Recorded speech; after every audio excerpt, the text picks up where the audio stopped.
This is our current abode.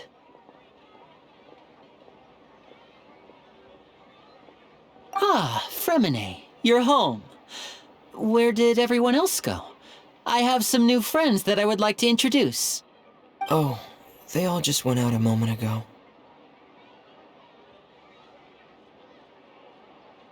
I see. Everyone is getting busier now that Father will be returning soon. I suppose that can't be helped. Allow me to introduce you to my little brother, Fremine. He is a phenomenal diver. Hello.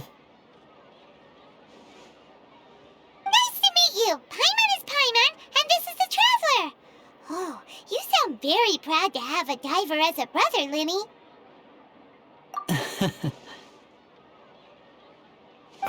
Linny, could you come here for a moment?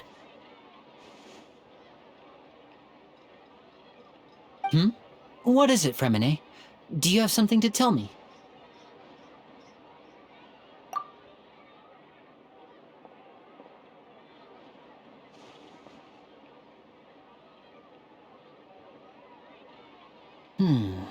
Okay, I see. Is everything all right? Oh, it's nothing. We were just discussing a little housework. Sorry for the interruption. Oh, before I forget, the Traveler and I collected more materials to make magic pockets. Were you able to get any, Fremine? Yes, I went diving and gathered lots of materials. I was about to give them to you. That's our Fremine, always quick with the underwater work. All right, I'll take these to the workshop.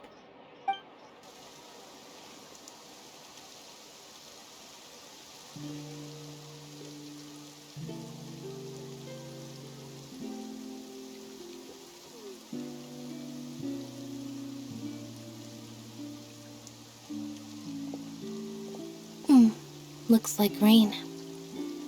Oh, you're right. But wasn't it clear and sunny just a moment ago? Fontaine's weather sure is weird. I'm afraid that's just how it is here. It often rains on days where there are trials being held in the Opera House, but don't worry, it'll clear up soon enough. What's wrong, Fremine? There's a legend about the rain that I tend to believe. It's said that a dragon of water once resided in Fontaine. Though we don't know where the dragon went, every time it weeps, the skies will cloud up and pour out rain. When I was a child, my mother told me that if I wanted to go outside and play, I should yell toward the sky at the top of my lungs. Hydro Dragon! Hydro Dragon! Don't cry! If it's an elemental dragon, then having the power to make it rain wouldn't be very unusual. Let Paimon try something. Hydro Dragon, don't cry!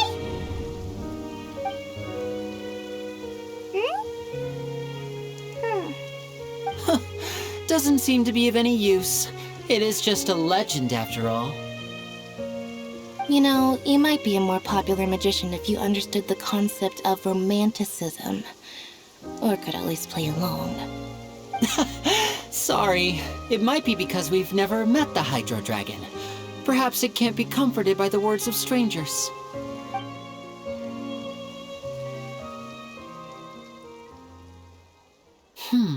It rained for longer than I suspected. Oh, it's already getting late. Was there something you needed to do, Linny? Yeah, some preparations for the show at the Opera House. I need to find a way to catch the last aquabus of the day. On the day of the performance, just ride the aquabus to the island of Aeneas. I'll have Lynette meet you at the fountain in front of the Opera House.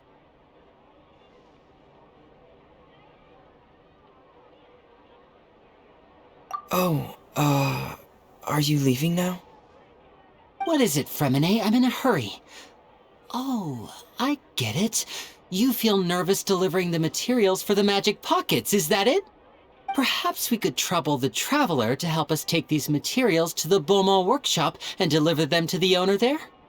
I'm afraid that Fremine can be quite introverted, and the boss there tends to be pretty talkative. Fremine has always been a little afraid of her.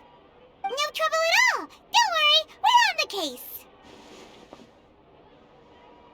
Sorry for the inconvenience. I'm quite useless when it comes to such tasks. I'll think of a way to make it up to you. Oh, no need, no need. This will be a walk in the park for us.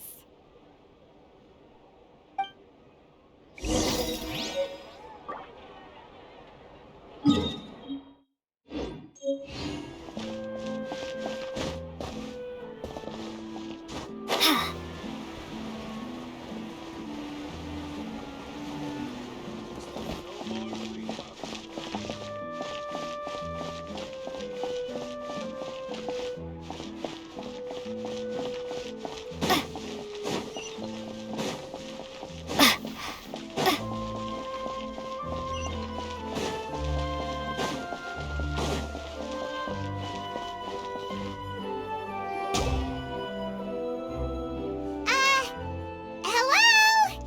Is there anyone here? Oh, hello there. New customers? Looking to buy, or do you need something made? Or perhaps you're just looking for a chat with me. Oh no, we're just here to deliver some materials. Here they are. They're for making... what were they called again? Ah, these must be for Magic Pockets! I could tell right away. I've already made several orders worth now.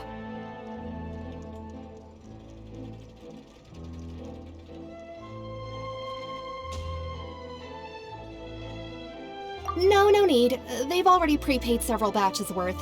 When they told me what they'd be using them for, I even offered them a discount. But they insisted on paying the full amount, saying that I had a business to run. It seems both their hearts and their pockets are made of gold. Whoa.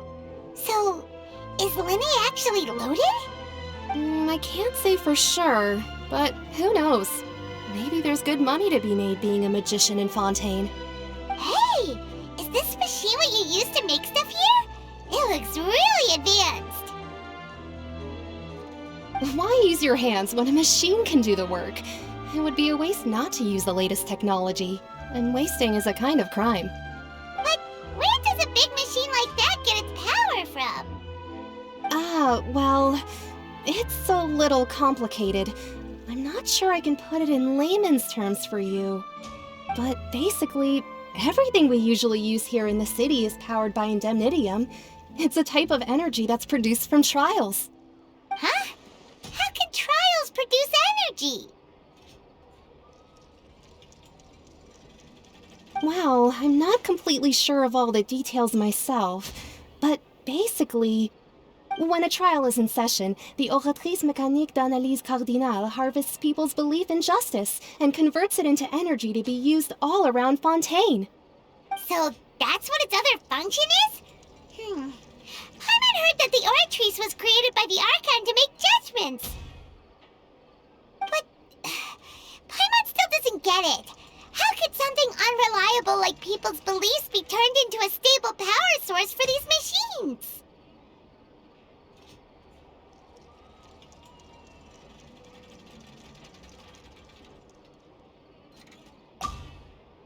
Oh, yeah! So that means the Hydro Archon relies on the machine to take the energy created by belief and turn it into power for all of Fontaine, right? Even though I've never heard anyone really put it that way before, it sounds like it makes sense. Besides indemnitium, we have another type of energy called pneumosia. It isn't produced by the power of the Archon, but it is unstable by nature. Even now, it still cannot be widely used by civilians. I thought I'd find you hard at work, but here you are chatting the day away.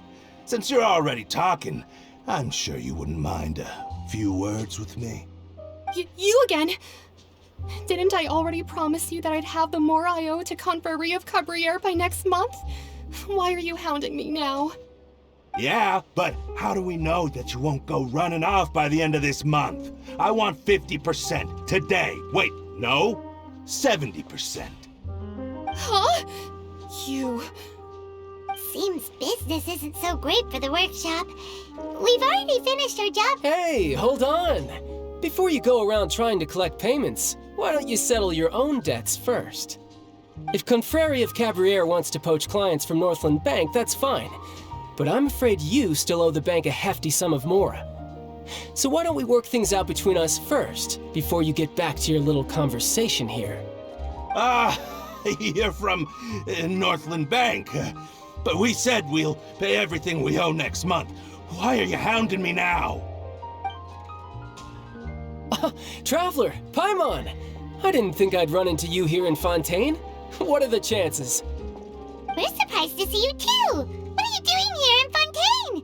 You didn't want to stay in Snezhnaya? Long story short, I've already been in Fontaine for some time now, and honestly, things have been pretty boring. But it seems that fate brought our paths together today. Not only will I have some good friends here now, but ones who always seem to find trouble. Either way you look at it, it seems things are going to get a lot more interesting now. Pretty sure we'd want to avoid anything that you'd find interesting. Besides, our trip here has gone pretty well so far. Right, Traveler? Hey, you, Northland Bank boy. Aren't you forgetting something? Don't interrupt. It's not often I run into the Traveler like this. Why don't you wait for me over there for a while? You kidding? Aren't you the one looking for us? You really expect us to sit and twiddle our thumbs while you catch up with your friends? Listen to me, boy. If you want your mora, fine. Why don't you come and take it?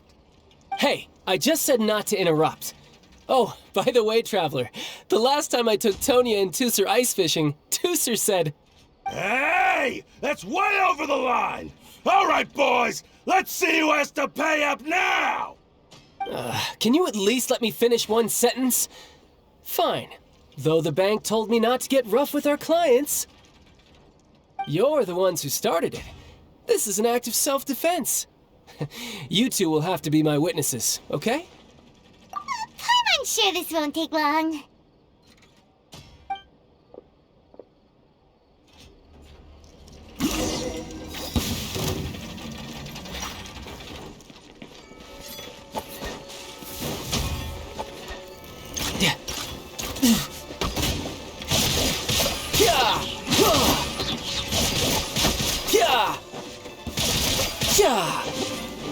Riptide!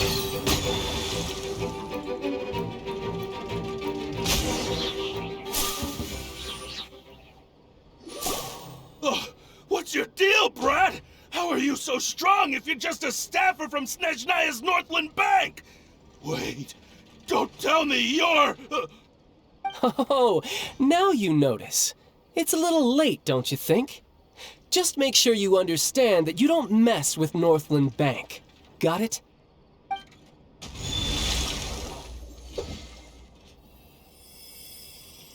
Huh? Now's my chance!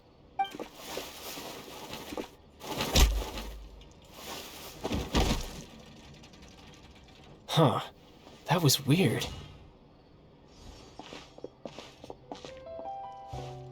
I'm not sure. It's as if I suddenly lost control of my hydro powers when I needed them. Maybe there's something wrong with my vision? Strange. How could that happen? First time Paimon's ever heard of someone losing control of their vision. Never mind. It doesn't matter. If I want to stay sharp, I shouldn't be relying too much on my vision anyway. Besides, I always have my delusion in case I need it. So what are you doing in Fontaine, child? And don't say it's work for Northland Bank. Well, I guess it's because I've been in a bad mood lately. Huh? What kind of reason is that? Wait, since when do you feel down about anything? I don't know. Maybe I still have a lot to learn about myself. But recently, there seems to be some sort of restless power stirring inside of me. And I don't know why, but every now and then I feel like I'm in a terrible mood. Maybe you losing control of your vision just now is connected with that power you're feeling inside. That is a possibility. I can't remember if I ever mentioned it before, but when I was 14, I fell into some unknown abyss. It was during that time I learned nearly all of my abilities. The one who took me under her wing and taught me was named Skirk. She was always quiet and very mysterious. Nobody knew where she came from or what she had been through, and she was always very strict when teaching me combat techniques. One time, I asked her why she was willing to take me on as an apprentice. From what I could make of her answer, it was because I had awakened it, and traces of it remained on me. She said that all my combat training would be useful in the future. But what is it? What did you awaken? She never explained that, but my guess is that it's related to a dream I saw when I had just fallen into that abyss. In my dream, I was in the deepest depths of the sea, and the boundless seabed was all around me. But in front of me appeared a whale that was so massive, I felt like I couldn't breathe. A whale? Oh, that sounds familiar! When we fought against you before, you summoned a huge whale that seemed to leap at us. Is that the one? That's just an abstract form of a whale that I create using my elemental powers. It takes that shape because the scene I dreamt of the whale has always been stuck in my mind. I'll never forget it. So you used the whale as inspiration for one of your moves? Huh. Seems a little twisted to Paimon. So why don't you just go ask your master? Maybe she knows the answer. You make it sound so easy. Ever since the incident I experienced there, I've never stopped searching for Master Skirk and that unknown abyss. But it's been years now, and I've still found nothing. There isn't even a trace of the place where I remember falling into the abyss. Oh, it sounds like some kind of ghost story. Yeah, I'm out of leads at this point, but there's nothing more I can do. It seems that strange encounters in this world tend to be elusive like that. Oh, seems the time really flies when I'm talking with you. I just remembered I have somewhere else I need to be, so I should get going.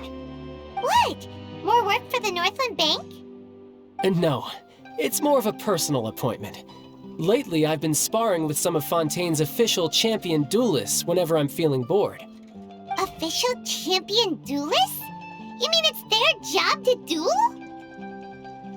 Yep, in Fontaine, before a criminal goes to court, they're given one chance to defend their honor by requesting a duel with an official champion duelist. The champion duelists are all-powerful fighters selected from among the nation's best, and the duel itself is a no-holds-barred fight with no specified stopping point. So engaging in such a duel is regarded as a symbol of defending your honor. If a criminal manages to win the duel, they'll be acquitted. But if they lose, they'll have no choice but to stand trial. And the worst-case scenario is that you're simply killed in the duel. Though it's rumored that Fontaine has a death penalty, from what I can tell, no one has ever been officially sentenced to death. So really, the only people who opt to duel are those who have suffered a grave injustice in being accused, or those who greatly value their honor. Otherwise, why gamble with your life? So, do many people actually get out of their trials by winning the duel? Apparently, it's exceedingly rare for anyone to actually win. Fontaine probably enacted this system as a way to show that the nation respects the honor of its citizens. Besides, none of the champion duelists are to be trifled with, which is exactly why I was itching to face them as soon as I got to Fontaine. Apparently the one I'm meeting today, Clorinde, is the strongest of the champion duelists. I had been asking her for some time before she finally agreed to face me today. Well, that's child for ya. Paimon feels like we heard that name somewhere before. Clorinde. Huh. Oh, before I forget, I want you to have this. Huh? Your vision? You're seriously just giving it away? I'm just worried that it could become uncontrollable again. I'd be pretty upset if it got in the way of my duel, so I think I'll be better off without it for now. Besides, I just need you to hold on to it for a short while. I'll come retrieve it when I have some time later. Paimon knows what you're up to. You just want an excuse to come talk to us again, don't you? Whatever gave you that idea? I'll be in touch later.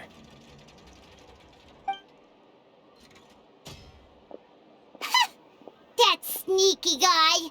He said he's been feeling down lately, but he seemed the same as ever to Paimon. Well, since we don't have much to do for now, we might as well walk around and see the city before Lenny's performance.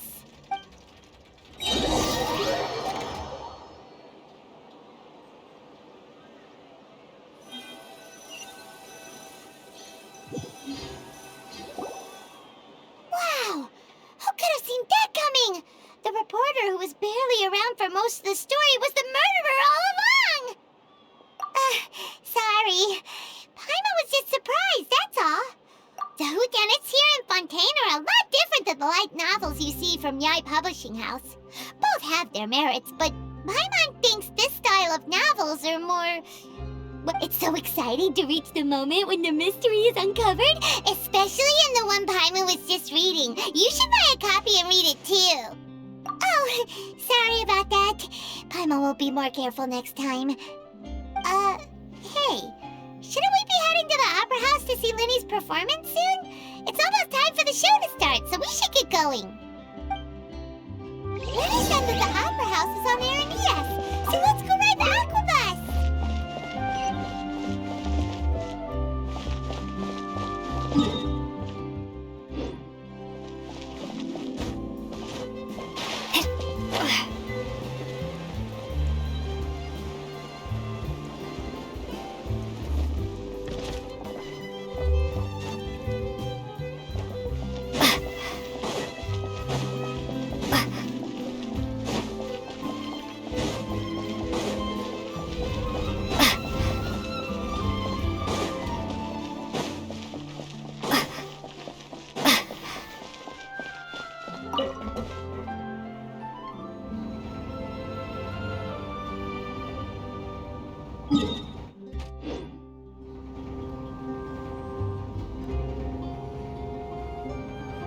Welcome to the court of Fontaine. Please watch your step.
Welcome to the court of Fontaine.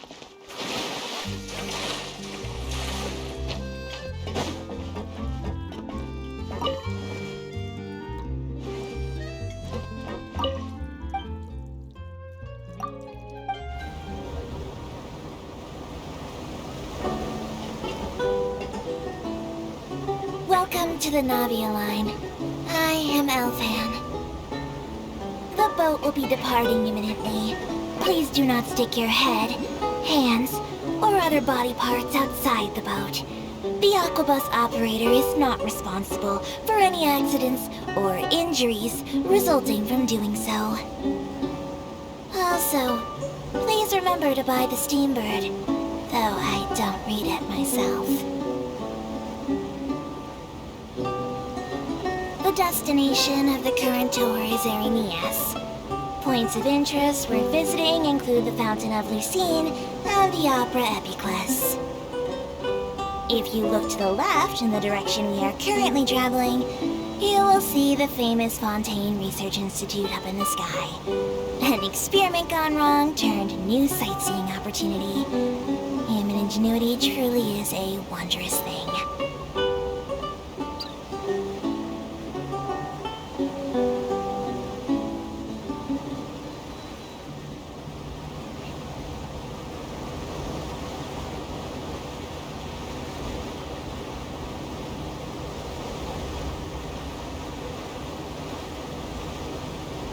We are now approaching our final destination.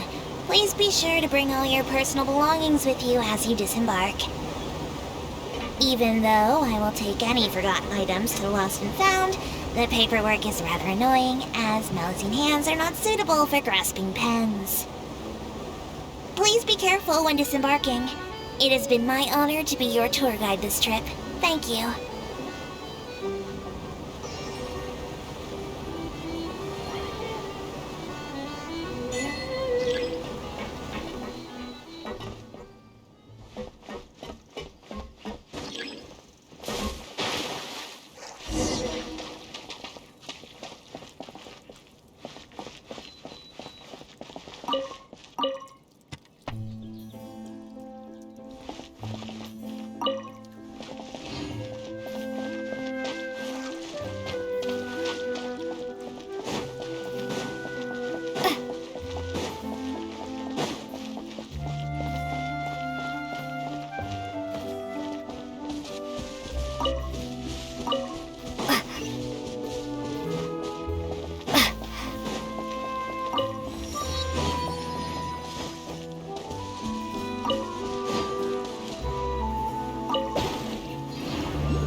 Don't you think I'll be too old for that by the time you're grown up?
should make the most of these supplies.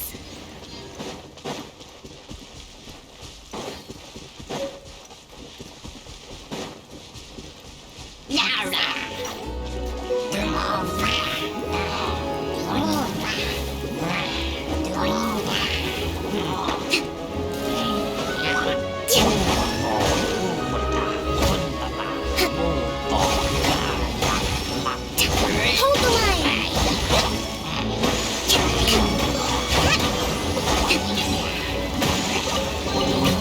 Provisions are vital. Gather! This is order!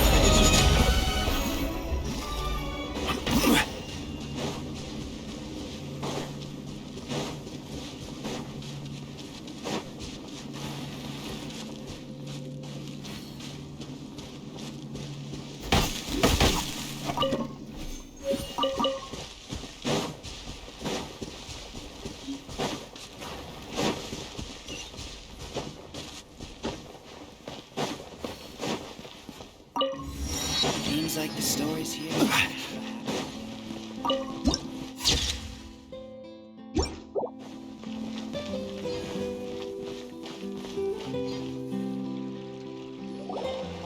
Whoa!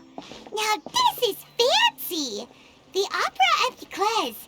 What a place to hold a performance! No wonder Linny and Lynette were looking forward to it. Huh. Looks like there's a lot of people standing around the fountain up ahead. O Archon, please bless us with a bright and healthy child. We pray. I don't know why you always feel the need to ask so much. I'll be happy as long as our child is healthy and lives a peaceful life. I guess if they're our kid, then there's no doubt they'll turn out smart. Maybe this is one of the customs in Fontaine. There sure are a lot of couples here. Vache. What's wrong? Vache. Vache.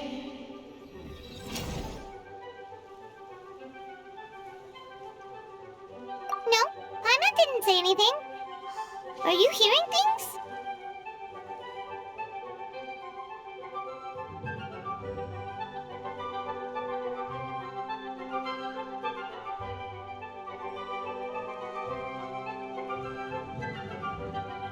Welcome to the Fountain of Lucine.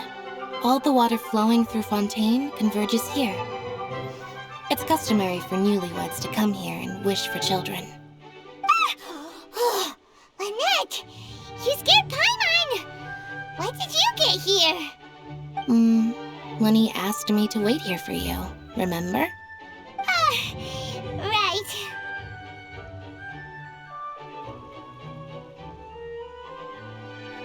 What do you mean?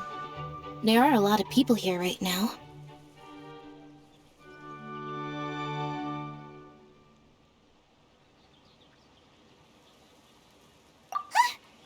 Hey, you're not trying to scare Paimon, are you?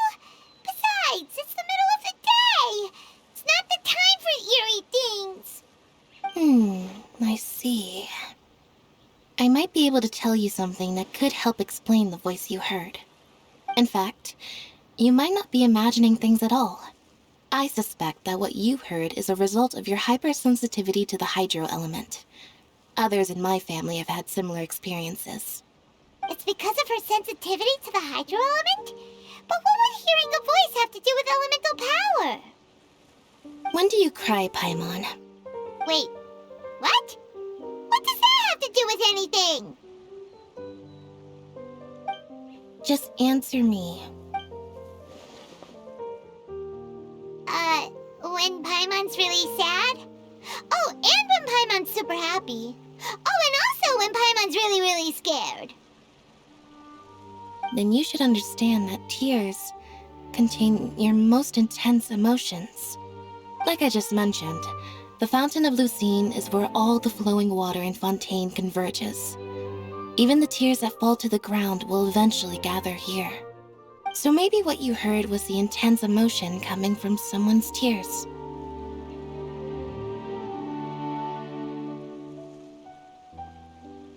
So, what did the voice say? Huh. If you were hearing their emotions, then Paimon wonders what happened to them. Rather than worrying about them, we should worry about my brother first. Don't let that calm look of his fool you. He tends to get pretty nervous just before a performance. So chatting with Linny might help him relax a little before he goes on stage. Oh, right. That makes sense. Let's go in and see Linny. I wonder where humans come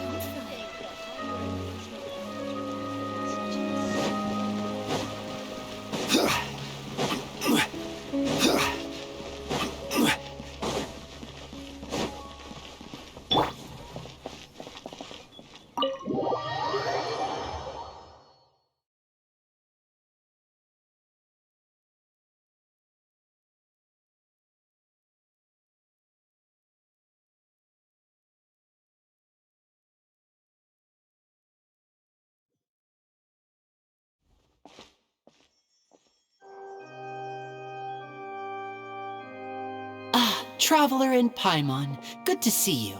I knew you two would come. Are you kidding? We wouldn't miss it for the world. We've been looking forward to it. I can tell, judging by how early you've arrived. But you're actually right on time. The audience still hasn't started entering the venue yet, which means now is the perfect chance for us to take you to the best seats in the house. Wait just a moment, I'll fetch the tickets.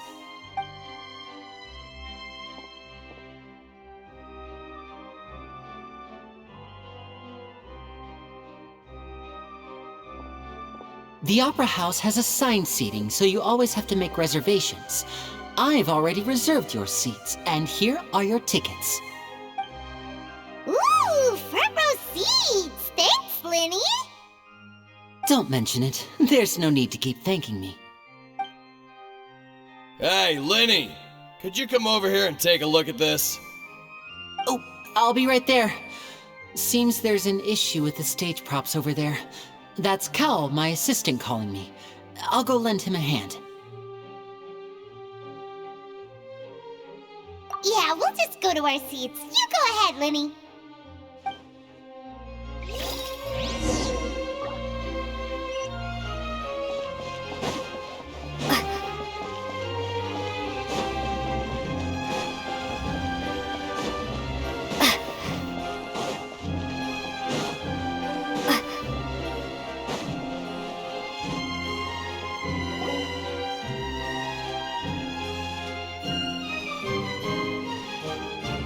Oh, these should be our seats. Come on, let's sit down.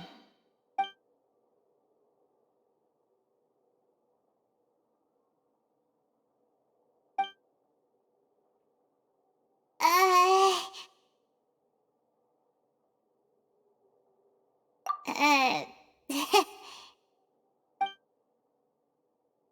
Hey, Traveler.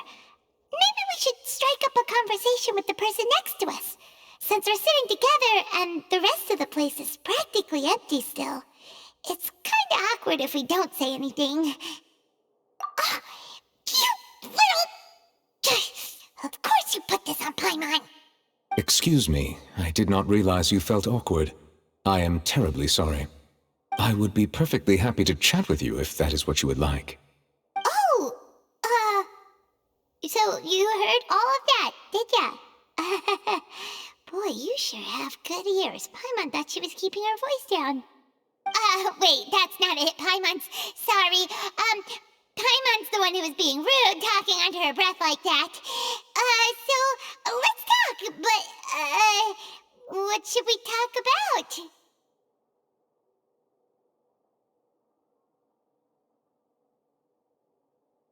Oh, Paimon's got it. You're also here early and sitting in the front. Are you a friend of Linny's too? A friend, you say? Well, if Mr. Linny would like to be my friend, I would be more than happy to reciprocate. Oh, so you're not friends with Linny then. Oh, this is getting more awkward by the second. Paimon nearly forgot to make her introduction. Nice to meet you. Paimon is Paimon, and this is the Traveler. We just arrived in Fontaine. It is an honor to meet you two. I have heard of your deeds across Tevat. And as required by proper etiquette, I will also introduce myself. I am... Oh, Monsieur Nervillet. What an honor it is to have you here to see my show. Ah, Mr. Linney. I should say it is in fact an honor for me to see your performance in person. Wait, Nervillet? Could he be... I saw you all chatting just now, but it seems you still don't know who Monsieur Nervillet is. Allow me to introduce you to Fontaine's Chief Justice. That seat is always reserved for him. It wouldn't be too much to say that he's the symbol of justice and honesty here in Fontaine. Whoa! Sorry for being so rude just now. Paimon had no idea you were such an important person. No offense taken. Being Chief Justice is merely what I do for work. Nearly every person has their usual reserved seat, so I'm not so special, really. And by the way, I should probably let you know, there's someone sitting up there in the VIP seats that has been striking a pose for quite a while now. I believe she is trying to give you a most elegant and impressive first impression. So I think you should take notice of her sooner rather than later. Otherwise, she may become flustered.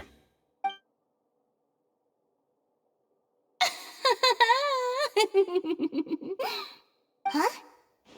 Oh, it's Furina, the Hydro Archon. Huh. She sure has a smug and satisfied look on her face. Guess she has no idea that you saw right through her act. Very good. That is for the best. No need to pay her any more attention. We may now enjoy the show. Huh? So is this what things are like between the Chief Justice and the Hydro Archon? All right, please wait just a moment longer. I've pretty much finished my preparations, and the performance will start as soon as the audience has made their way to their seats. Yay! The show's finally about to start! Paimon can hardly wait! Paimon's never seen a real live magic show before!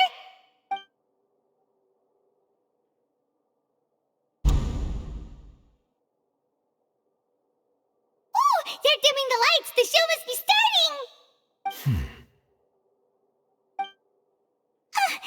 Sorry. Paimon will try to stay quiet. Welcome, one and all, to the Opera Epiclese. I am the star of today's show, Linny. And over here is my sister, Lynette, who will be working as my wonderful assistant. Please, let's give her a warm welcome. Hello, everyone. I know she may seem to be a little sleepy right now, but that's just a sign that she's nervous. Whatever. Now, some of you may be thinking, two vision holders who can freely manipulate elemental powers performing magic is not true magic at all. So, I would like to take a moment to assure you that elemental powers will have nothing to do with what you will witness on the stage today.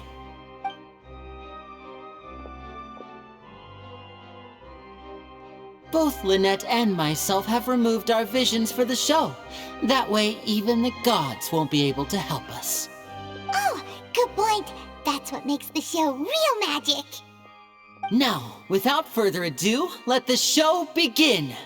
Lynette will now exit the stage to make some preparations. I know you might miss her, but don't worry. She'll be coming right back on stage momentarily. Perhaps in an unexpected way. I'm sure she'll be stealing the spotlight soon enough. Oh, and before I forget, there's one more thing I should say. You never know what can happen in the blink of an eye. A magician's greatest skill is making things disappear or appear. The possibilities are endless.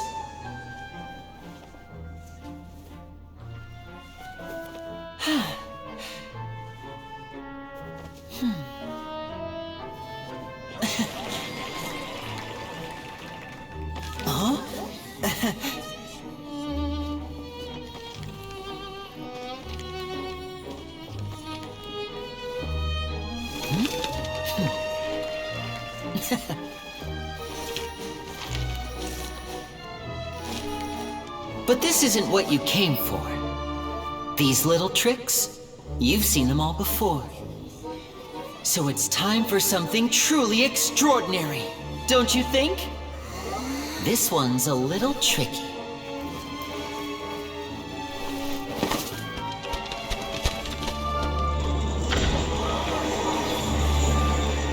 Using this water tank, I shall make my sister vanish completely, right before your very eyes.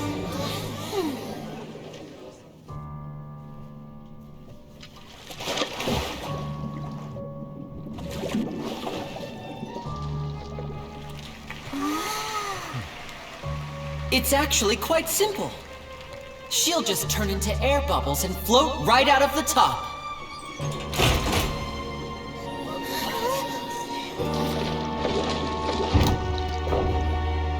Oh no! I told them to check all the props carefully. With the lid on, even air can't escape. An amateur magician would be getting very nervous right around now. Luckily, it's me on stage, so let me show you what a true virtuoso can do.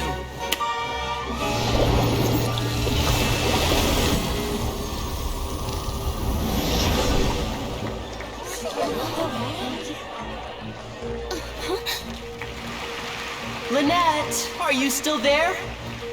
Don't go too far. We don't want to use up all our magic. Hi, I'm back. Huh?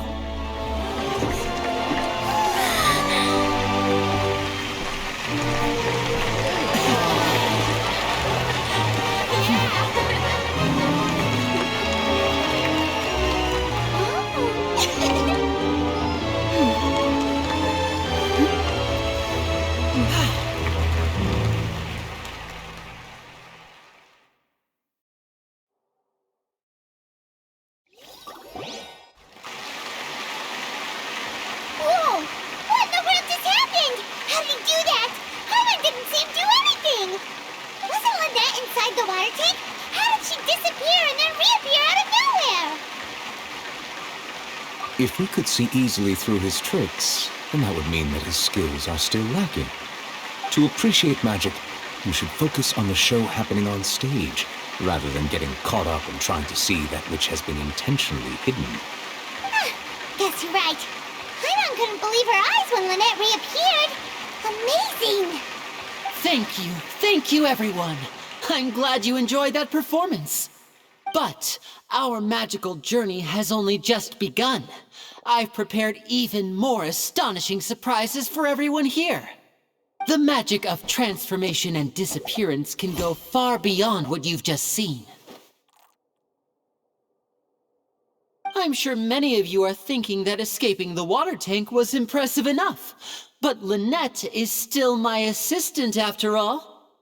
In which case, I have ample time to make all necessary preparations.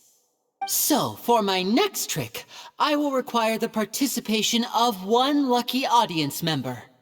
Please, if my assistants could bring out the magical boxes now. There are 2 boxes and only 2 boxes. One is here, and one is there in the aisle among the audience. I'm sure many of our clever audience members have already guessed our next magic trick. A swap! Our lucky audience member and I will each enter a magic box. After 1 minute, we will each emerge from the opposite box. Now please, everyone pay very close attention to the box you see here. Don't give me any chance to make a move. Wow! How's he gonna do this? Hey, do you think this is all magic tricks, or does Lenny have actual superpowers? The lucky audience member will be generated by this random number selector. It selects numbers entirely at random. Even I don't know who will be chosen to participate. Now then, let's begin. Let me see. Oh, row 7, seat 3. Congratulations! You now have the chance to experience magic firsthand for an entire minute. Please, come forward. My assistant will take you beside the magic box. I'm sorry, it might be a little cramped inside, but no need to feel nervous. We've carefully arranged everything for you to be as comfortable as possible. You don't need to do anything, but no matter what strange things may happen, don't come out of the box. If the magic is interrupted, who knows where you might end up? You might even find yourself in the Fortress of Meropide. Oh, okay. All right. Before I enter the magic box, there is one more thing I need to ask the audience to do. Could you all give me a countdown? Like this. 60, 59, 58. Just keep counting down. You can go a little faster or slower if you like. I won't be able to see anything in the pitch black box, so I'll be relying on your voices to know when time is up. Oh, and no tricks now. If you quickly count from 60 in just 30 seconds, then I'll be in a tough spot. Ooh! Paimon kinda wants to count faster after hearing him say that! No, that won't do. I can see it in your eyes. You still can't be trusted. Let's practice together. Come on, repeat after me. 60, 59, 58. 60! That's right, perfect. Keep it going. All right, I'll see you all on the other side once you've finished counting. 54, 53, 52? Why aren't you counting, Nervalet? I am counting in my head. I think things are exciting enough in here as it is. Merely a consequence of my identity and personality. Do not worry about me. Just enjoy the show. Oh, all right. You looked so serious that Paimon thought you might be feeling uncomfortable or something. 40, 39, 38. Mr. Linney, are you all right in there? Is everything ready? Yes, I'm fine. I'm just double-checking the direction of the magic. It would be a disaster if we get sent to the wrong places. For example, midair right above the... Even though he's saying that, Lenny doesn't seem nervous at all. What was that noise? Did you hear it too? Not sure. Anyway, it doesn't seem like anyone's worried about it. 25, 24, 21. What's wrong, Mr. Linney? I can still hear you moving in there. I seem to have accidentally knocked over a decoration. I'm trying to fix it, but it's pitch black in here. I can't tell left from right. Never mind the decorations. There's no time for that. The show is what's important. No, that's unacceptable. I want my show to be perfect. Don't worry, we still have 20 seconds. 19, 18, 17. It seems things aren't quite going as planned. I apologize, everyone. It feels like you're all starting to count faster, but that's all right. I know it can be tiring to do such a long countdown. 10 seconds and change is still plenty of time. 10! Almost there now. 8! Swapping two people is harder work than you might think. Even a master magician like me can't guarantee I'll get it right the first time. Hey, wait! Is this the back one? I can't tell. They both look the same inside. Huh? No, that's not it. I'll try again. 7! Hey, slow down! Honestly! 5! 4! 3! Whoops! That doesn't count! 0!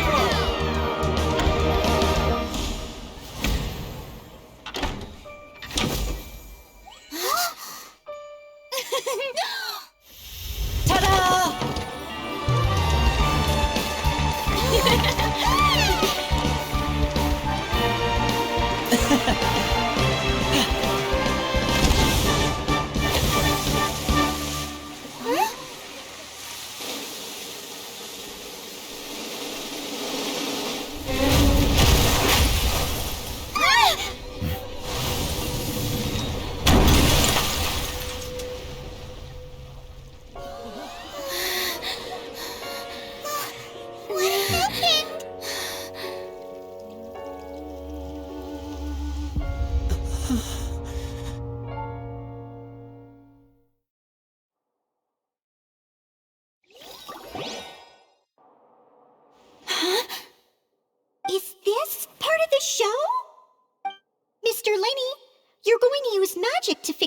stage now, right?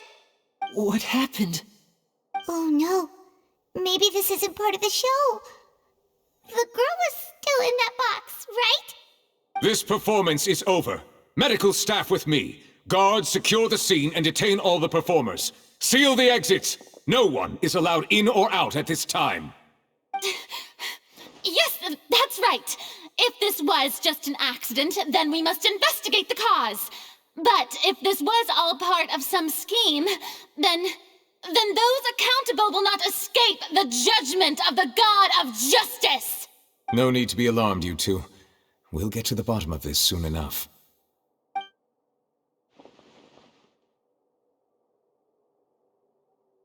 Unfortunately, the person who is in the magic box has been pronounced dead. His name was Cowell, one of the assistants in Linny's magic troupe. Apparently, the fireworks on stage ignited the ropes that were suspending the water tank, which then caused the tank to fall onto the stage. As of now, we are still not sure why we found Cowell in the box, rather than the guest from the audience. And after an initial search of the area, the guards have confirmed that the girl is nowhere to be found. It appears that this incident was not merely some mishap with the performance.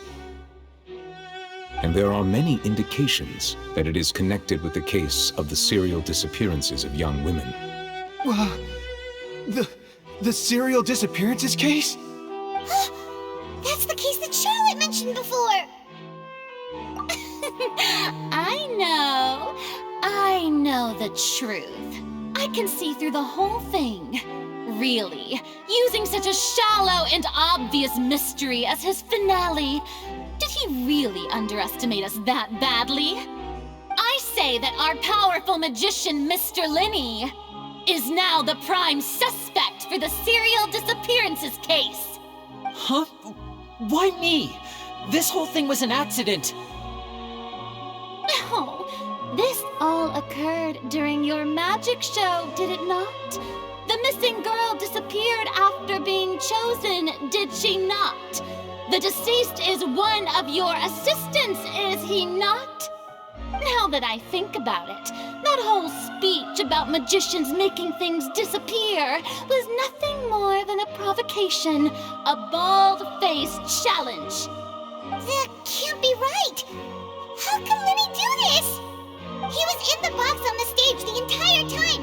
We can even hear his voice! Besides, before the show, he told us that he would like to catch the criminal behind the disappearances! He couldn't possibly mean catching himself! Save discussion for a later time, please. Lady Furina, may I assume that your comments just now constitute an accusation against Mr. Linny and his associates, and that you are pressing charges? I just think that I think it might be a little early to talk about formally pressing charges. But what Lady Furina said just now makes perfect sense. Looks like she's gonna personally deliver justice. A kidnapping and murder carried out under the cover of a magic show. Lady Furina said it all. Of course, my dear people. But what excites me even more than the obvious truth before our eyes is the opponent I'll be facing. That's right. I mean you, Traveler. You'll support Linny, won't you? After all, he was the one who helped you the first time we met. Then there's no problem at all. You know, the Traveler and I already had a duel the first time we met. But with Linny's help, our little duel ended in a draw. But draws really are the most boring possible outcome. So, no more draws. Between the two of us, there must be a clear winner and loser. And what better place to hold such a riveting showdown and decide the true victor than here, on the grandest of stages, the Opera Epiclese. It wasn't a draw. She obviously lost last time. I understand. Charges have now been pressed, and as such, a trial is in order. Well, Traveler, seems Lady Furina has set you in her sights. But putting her dramatic rhetoric aside for a moment, I would like to ask you, are you willing to act as Mr. Linney's attorney and defend him in this case? Very well. The trial will be held a day from now in the Opera House. Both sides may investigate the scene to build their cases and search for the truth. Linney and his troupe are all potential suspects and shall remain within the Opera House. The audience may begin to leave in an orderly fashion once they have been cleared by the guards. A day isn't that long. Let's see what kind of case this big shot outlander can build in such a short amount of time. I'm really quite looking forward to hearing it.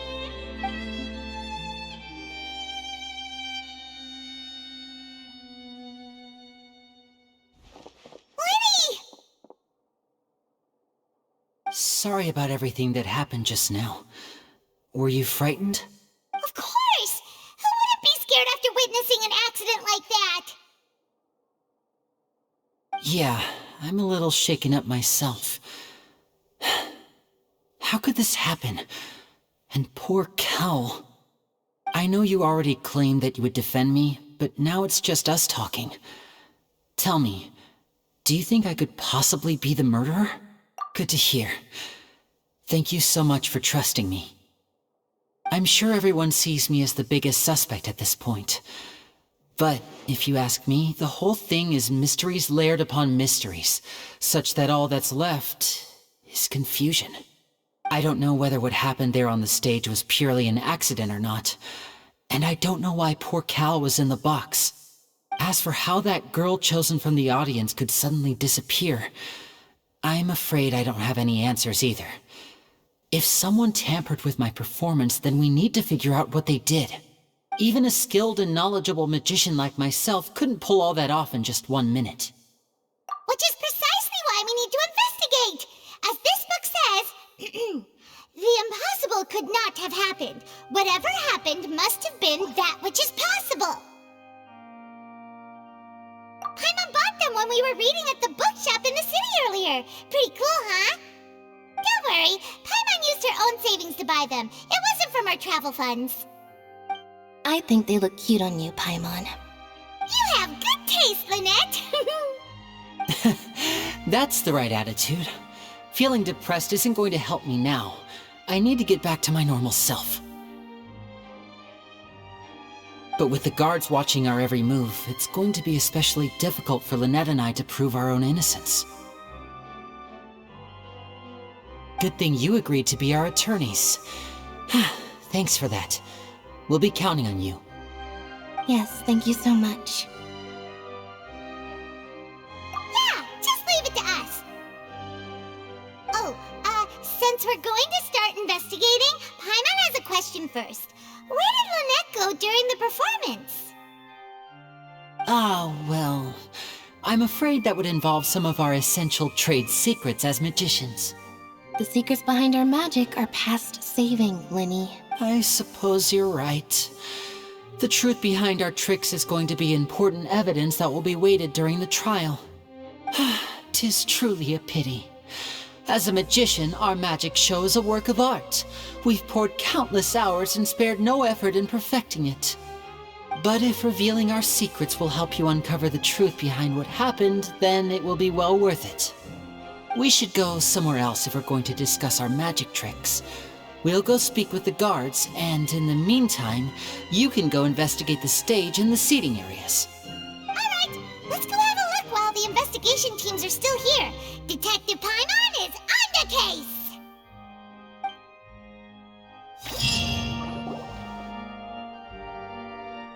Hello, officer. How's the investigation going?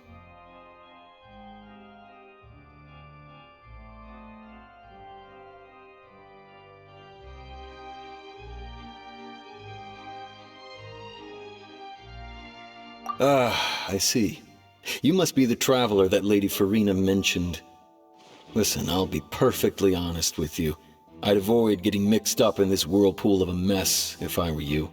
Huh? What do you mean? Come with me and you'll see. The deceased is one of Linny's assistants named Cal. Even though he hadn't joined the troupe long, he was hardworking and everyone generally liked him. The assistants are usually in charge of setting up and inspecting the props, as well as assisting with the show and keeping the crowd engaged. As you probably saw when you were in the audience, the water tank suddenly fell and smashed the box with Cowl inside it. This is the real mystery. We've already searched the scene and were unable to find any traces of the girl. However, if you look carefully, the box was positioned directly under the water tank. The ropes holding the tank were then burned by the pyrotechnics on stage, causing them to snap. All these factors lining up so perfectly makes it hard to see this as a mere accident. If anything, the more logical explanation is that the whole incident was intentionally planned, and Linny is the most likely person to have access to all these areas. But he doesn't have a motive! Are you both good friends of his? Well, you can't say we're good friends. So in just a short time, he was not only able to win your trust, but even convince you to act as his attorneys. I know there's no such thing as magic. The real trick of a magician is holding the audience in the palm of their hand. I've seen a lot of cases, and I can tell you that people are the least reliable kind of evidence. Sorry, I tend to be pretty straightforward. Just know that I'm warning you for your own good. Anyway, you may investigate the scene of the crime yourselves if you're curious. Who knows, maybe you'll be able to come up with some new evidence.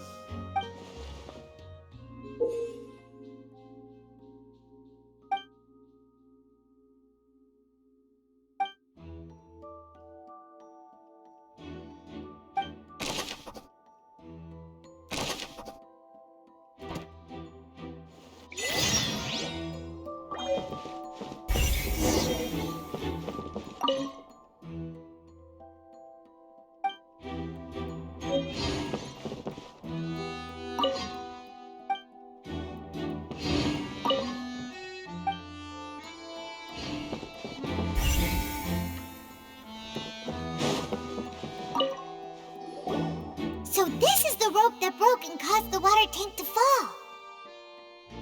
The rope looks pretty durable. How can it be burned through so quickly by fireworks? Why are you suddenly so serious, Traveler?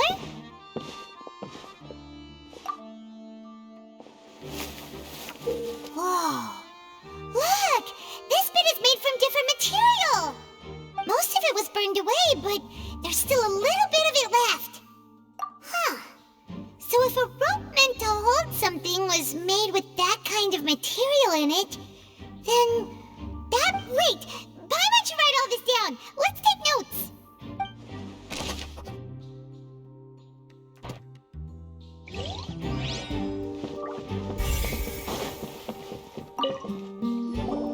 Hello there!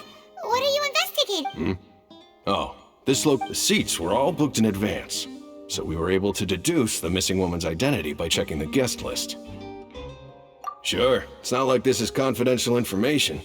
We will publish it later anyway when we petition the public to help us find the missing person. Her name is Halsey. She's a painter from Fontaine who's made a bit of a name for herself. Apparently, she wasn't a regular at the Opera House, but she'd been feeling some pressure with her work lately, which made her decide to come see the magic show. The magic troupe members all claim not to know her. We have looked into her social connections. It seems that she has no personal grievances or conflicts of interest with the suspects. Simply put, she wasn't related to the magic troupe at all, which matches the features of the previous serial disappearances. Were the victims of previous cases also chosen at random? That's how it seems to us, in any case. Apart from the fact that they were all young women of around the same age range, there really weren't any other connections between them. Okay then. No need to be so formal. If you do happen to see the missing girl, please be sure to contact us. It is of utmost importance that we get to the bottom of these disappearances.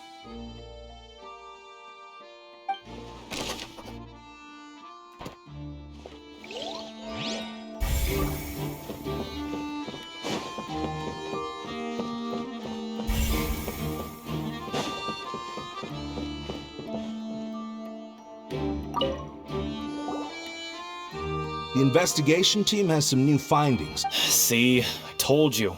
What if the machine picked some big guy's seat? You think the murderer would have still made his move then? Sorry to interrupt, but we're helping Linny and Lynette with their side of the investigation. What were you saying about the number selector? You're trying to help them? That'll be a tall order. Linny used the machine to pick a random member of the audience during his performance, right? The lucky girl that later disappeared. Well, we thought there might be a serious problem with the machine, so we had it taken away for further inspection.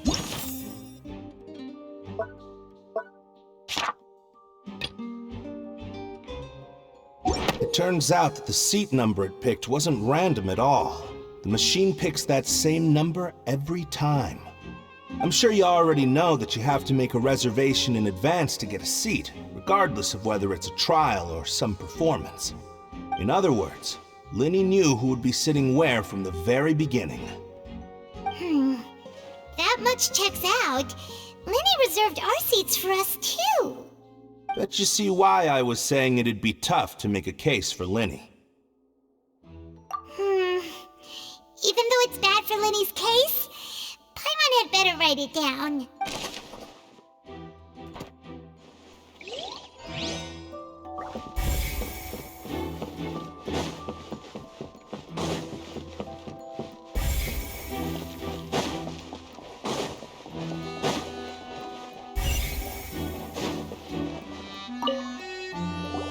I see that you're investigating the area.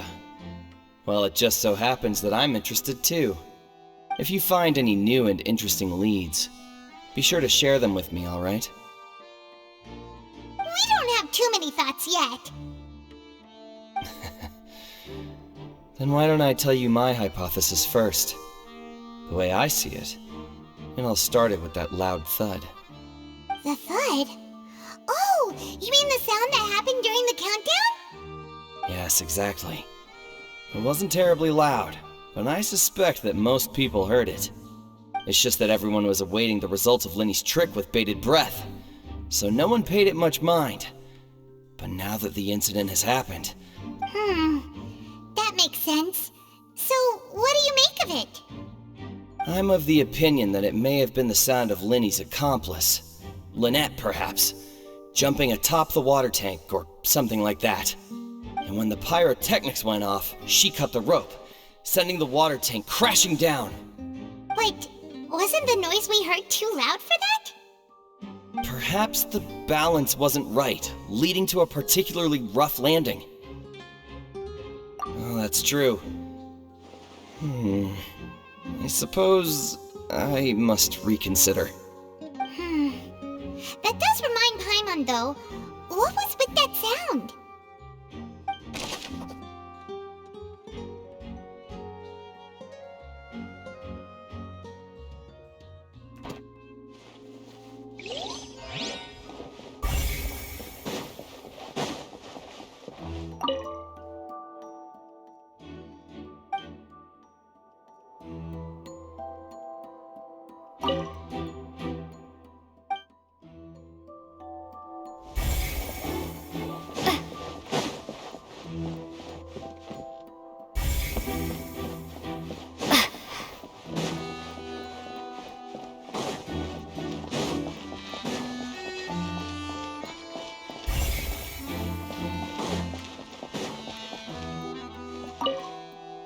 Linny's still talking to the guard. I think so. Linny's still talking to the... I think so.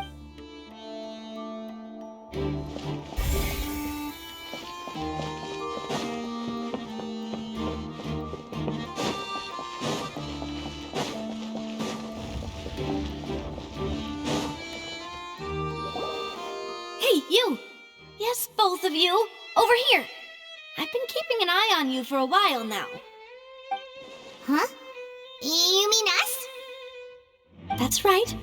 If I'm not mistaken, you're also among those who wish to cut down the thorns and pursue the truth. No? And by the looks of it, you're not from Fontaine. Well, you're right on the moor about that one, but who are you?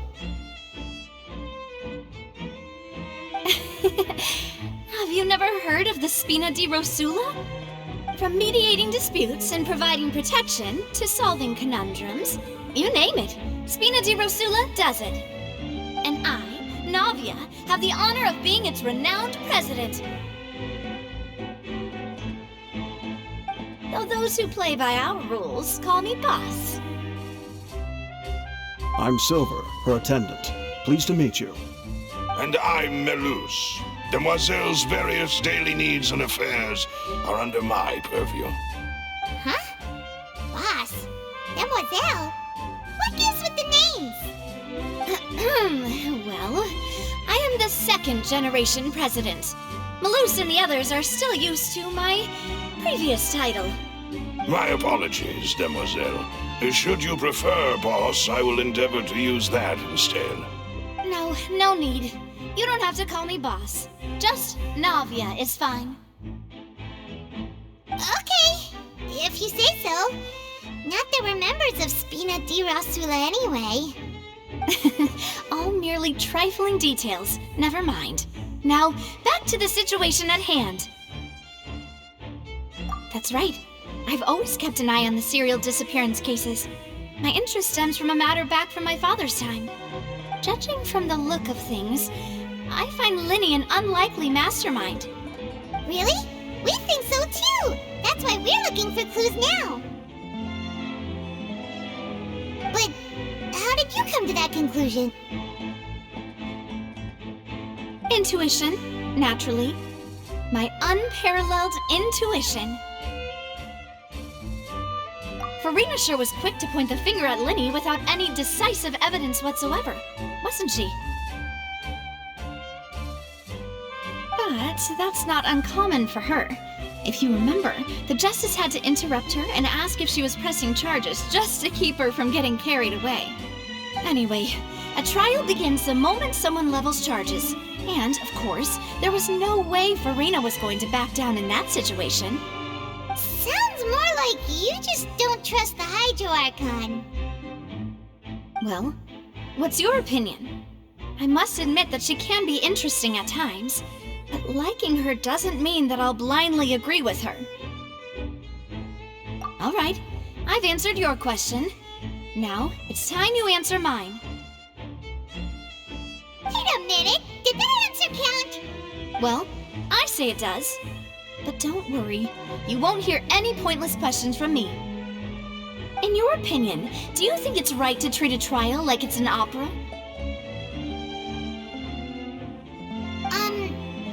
Well?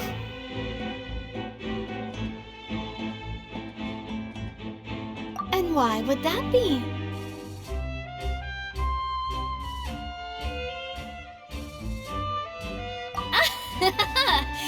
See, Silver and Melus?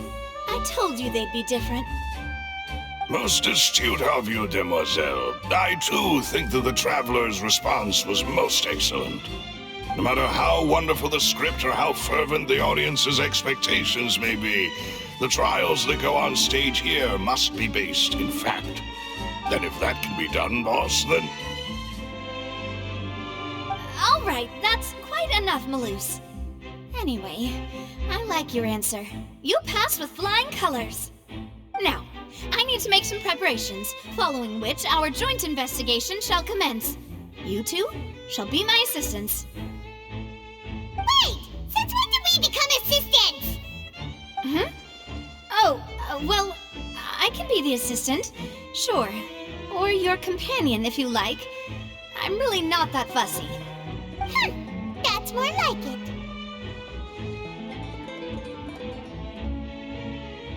Far be it from me to brag, but I believe that Demoiselle's intuition will be instrumental in uncovering the truth. You wish to save a friend from false accusations, and we wish to unravel the disappearances. In this sense, our goals are aligned. You have a point. You're quite the talker, aren't you, mister? And what about you over there? What do you think? You seem like you've got something on your mind. I have nothing to add. Oh, alrighty then. We'll be making some preparations first. Just be sure to let us know if they start revealing Linny's tricks. Thanks!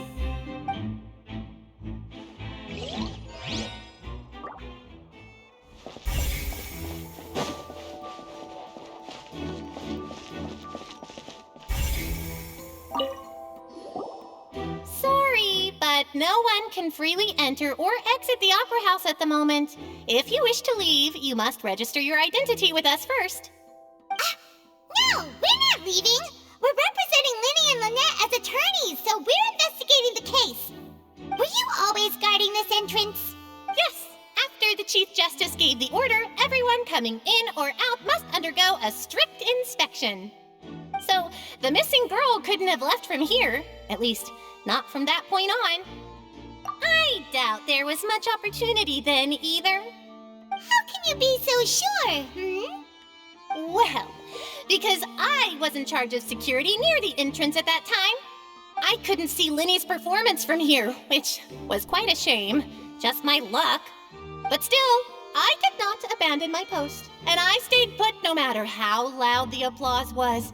If someone had so much as even approached the door, I would have noticed it, let alone if they had tried to leave. We Melazines are good at that sort of thing, you know. So, it's safe to say the girl couldn't have left through here. Alright, thank you for your help. This will be useful info.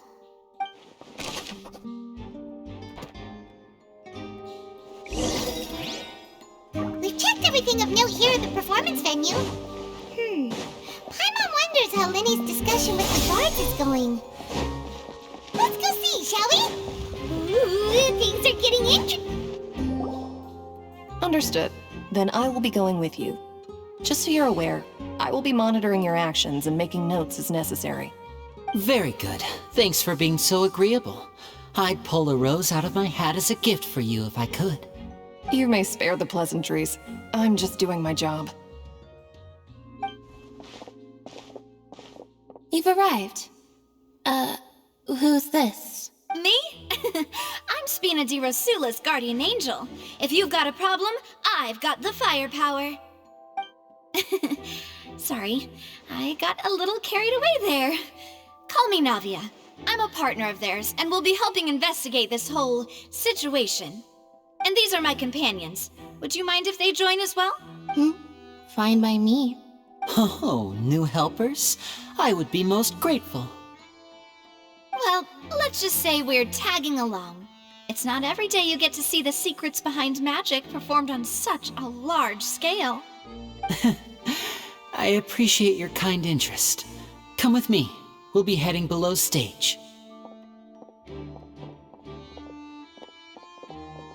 Huh? Below stage? Yes, a work.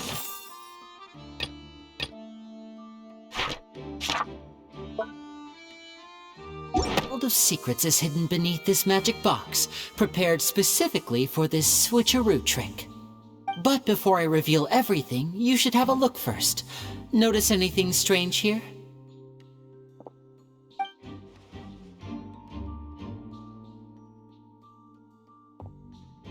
I'm not trying to be dramatic. Remembering the details of a trick will help you understand the methods used to perform it more easily. Huh. Weren't there balloons and other decorations here? Where did all that go? Ah, good eye. That said, you're still far from discovering the answer. The back? You mean the inside of the door? What's different about it? Paimon didn't notice anything. Very good indeed. I thought you might not be able to catch that, given that you were sitting in the first row. The back of this door was patterned. Those patterns are now gone, replaced by a smooth wooden board. So, if you put 2 and 2 together, what do you get?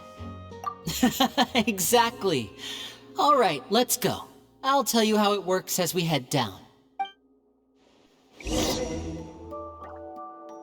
Oh, so there was a passageway under the magic box! I knew you'd figure out most of it as soon as you saw this place. The 2 magic boxes are positioned right above the 2 entrances of the tunnel. See this flatbed trolley? The box with the lucky audience member in it would be shuttled over to the other side using the trolley. This trolley can raise and lower and even rotate, ensuring that the box will face in the right direction. I see. So that's the purpose of the box inside another box. Precisely. The inner box would descend after the audience member was put inside and be moved along the trolley, all while the outer box would remain on stage as if nothing had ever changed. So that's how you did it! Once the box was lowered, the trolley would store some energy through this device here, with which it would complete the rest of the steps. The audience member would only be able to feel some slight movements in the dark, and by the time she walked out, she would already be back on stage. Right! You were talking that whole time, and you even came out for a moment near the end! Ah, yes. A phonograph operated by Lynette was used to achieve that effect. My assistant and I had already scripted our conversation beforehand. When the countdown began, I had already gone to the opposite box via a tunnel using that ladder. And what about Lynette? Where was she? I was in the mezzanine space in the back of the box. Oh, interesting! That's how we were able to coordinate Linny's lines with the assistant. And, by the way, I was the one who walked out of the box at the end. I mean, we are twins. All it takes is a change of clothes and no one can tell who's who. And that's my favorite part of this trick. Only Lynette and I can perform it. So that's how it all worked! Wow, every detail you revealed was more amazing than the last! Lynette would briefly walk out of the box and then go back in, jumping into the tunnel and escaping before the box on the trolley could finish ascending. And then I walk out of the other box in the audience area, and the trick would be complete. The operative word here being would. But as you saw, Cal was in the box, not our audience member. She, on the other hand, mysteriously vanished. We really don't know how that happened. If not for that interlude, this would have been an astonishing trick. I probably never would have figured out how you pulled it off. And yet, to think that someone was able to use this magic trick to commit a crime. Could we have a look around? I think we can come up with some more leads. This is the scene of the crime, so Linny and Lynette are not permitted to stay here. I'll escort them back up. Yes, of course. No need to be so strict now. I won't disappear into thin air, you know. Thanks, everyone. We're counting on you.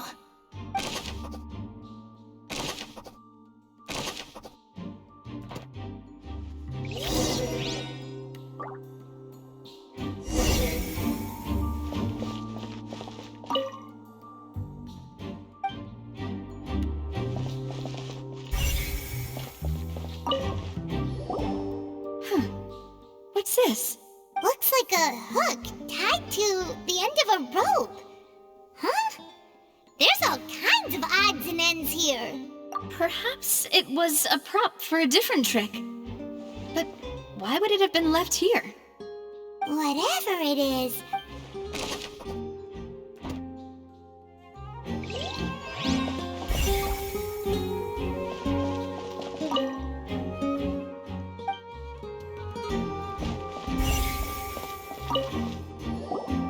The floor is wet. Please be careful not to slip.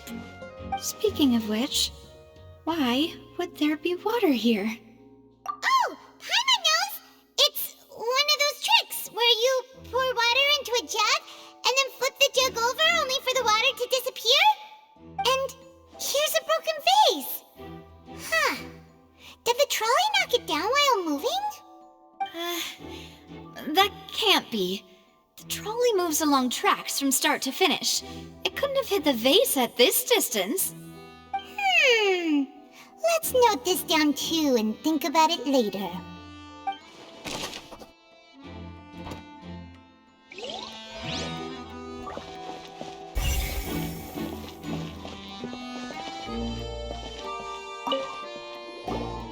Oh, these are the clothes that the lady chosen from the audience was wearing, right? Her clothes are here, but she's nowhere to be found. Right. And do you really need to do that if you're kidnapping them? Ugh, this is so confusing. Paimon doesn't want to be a detective anymore.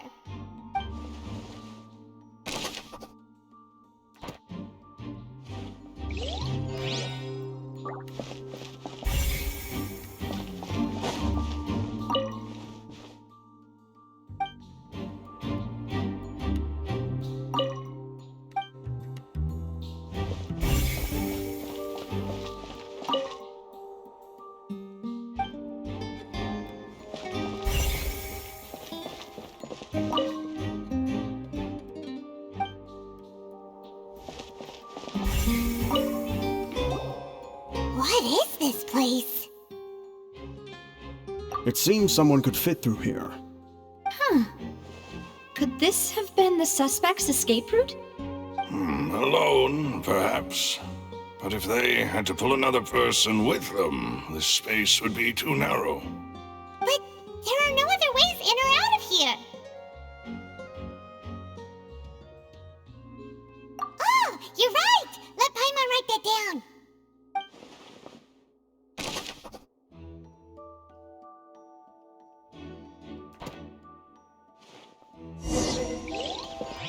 Seems we're just about done investigating down here.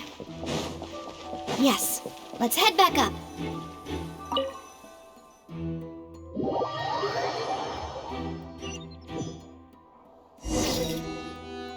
Well, we've ascertained the state of the crime scene.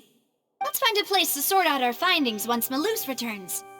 Seems to me that there are several things that don't add up here. Apologies for the wait, demoiselle. So, what did the guards say? Did the criminal escape through the vent? They believe the odds of that are very low, since the vent leads to the Opera House's basement. The guards have checked the area carefully. No one left through the basement during the performance or after the incident, and no one was found hiding there. So the tunnel's become like a secret chamber then! You know, like the kind you usually see in novels! The plot thickens. Halsey's disappearance and Cowell's death are both quite inexplicable. No wonder Furina was so confident in her accusation. All the current evidence points toward Linny and Lynette. In other words, the charges are very likely to be upheld unless we make some considerable progress. Charges and then trial. So if the charges are upheld, they'll announce a sentence? That's right. This is how a trial goes in the Opera House. During the proceedings, the Chief Justice and the Oratrice will hear statements from both sides. That's right. This is how indemnitium is produced. The statements from both sides, the defenses from attorneys, witness testimonies, and even the audience's emotions will all be projected on the Oratrice. To put it simply, it's as if the Oratrice has its own will, and is a judge in its own right. This also precludes any kind of favoritism on the part of the Chief Justice. And not that this has ever happened anyway. Once both sides have finished speaking, the Chief Justice will make his final decision. This, too, will be used by the Oratrice as a reference. Then, finally, the Oratrice will be consulted by officials. The result it returns is the will of justice itself. Huh? So that machine is the one that actually decides? Paimon thought Neuvillette called the shots. In practice, there is very little difference. Both have always come to the same judgment, which is why people have great faith in the Chief Justice. Ah, yes, the guards also asked me to convey that none of us will be allowed to leave this place before the trial. Huh? Why? Because we've chosen to act as the twins' proxies. That makes us persons related to the case. They're concerned that we might be colluding with outside parties, or that we might find outside help to disrupt the case. And even if that were not so, it could prove problematic if we happen to spread key information about the case ahead of time. I'm ready to break out at any time. Whoa, whoa! There's no need for that! Paimon thinks they have a point! That said, food? Of course. I just hope you don't mind the lack of options. I'm afraid that catering to all tastes is not in the cards, nor is any guarantee of balanced nutrition. In that case, let's just sort out our findings together here. Pity. I was hoping to take you to try some of Fontaine's famous desserts, too. I mean, what better way to properly think through our findings than over some tea and sweets? Huh. Breaking out suddenly doesn't seem like such a bad idea after all.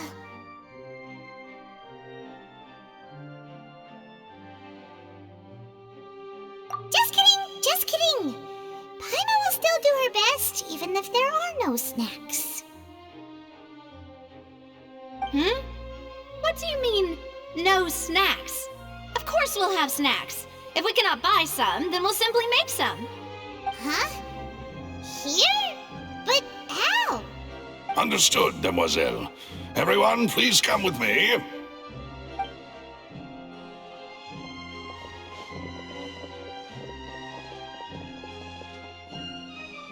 Wait, you're carrying a portable stove with you? Yes, I must be prepared to meet the demoiselle's baking needs whenever the fancy strikes her.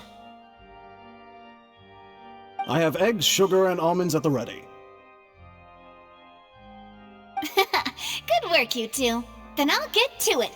Please sit tight for a moment. You'll get to taste my awesome snacks soon enough. These three are quite the interesting group.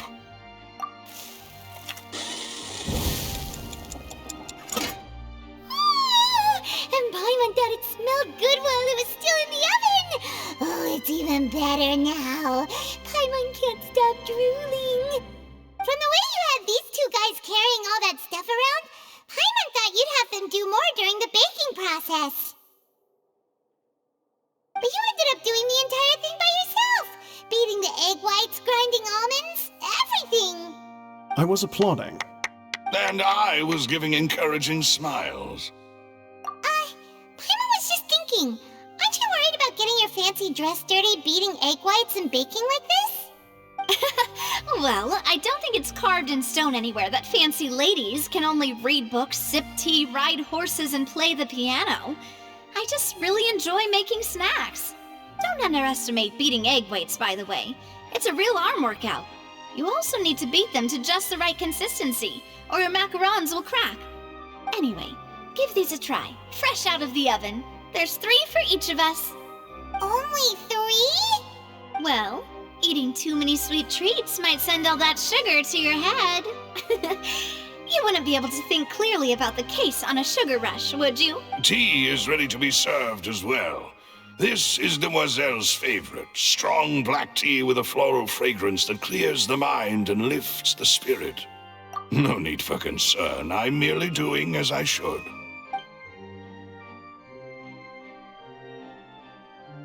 All right then, down to business. As Paimon mentioned previously, the tunnel seems to be something of a secret chamber. However, we can assume that Linny and Lynette were not alone within it. Some criminal also occupied its sealed confines. The magician twins could have committed the crimes, of course, but they lack any logical motive. Exactly! Why would they do such a thing right when everyone was watching?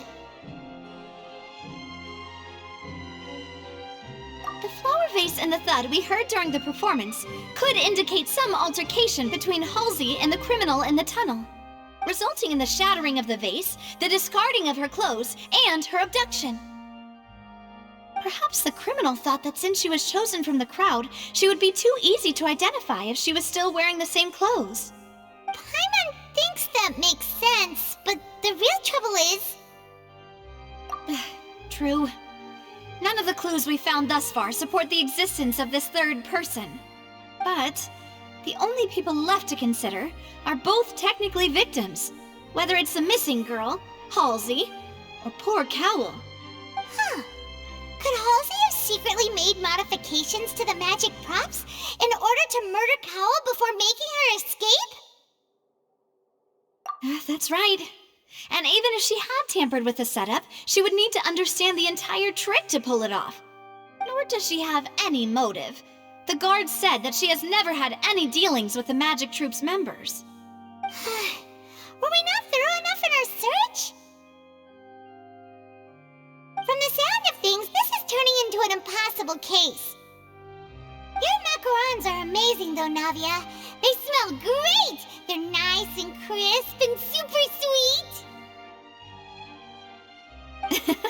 They are my specialty after all. And I see you've already had 5 of them. What? 5? Oh, that can't be right. Paimon only counted 3, honest! Please don't worry about it. At my age, a few less sweets might actually be a good thing. No. Being greedy is one thing, but Paimon knows how to count. Besides, Paimon knows that if she ate too many, then others wouldn't have enough. Wait, even you don't believe Paimon? How could you? If Paimon ate those 2 extra macarons, then may they turn into stone in her stomach! All right, we get it. Well, I suppose one of us might have gotten too engrossed in our chat and eaten them by mistake. No big deal. Malus, set up the stove again, if you would. Huh? Making sure everyone gets 3 macarons, of course. Exactly. As you wish, demoiselle. And I have the egg What?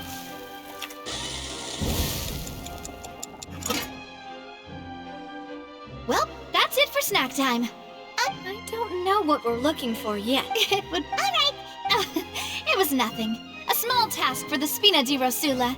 Silver, Malus, it's time to go. I'll be back if I find anything new.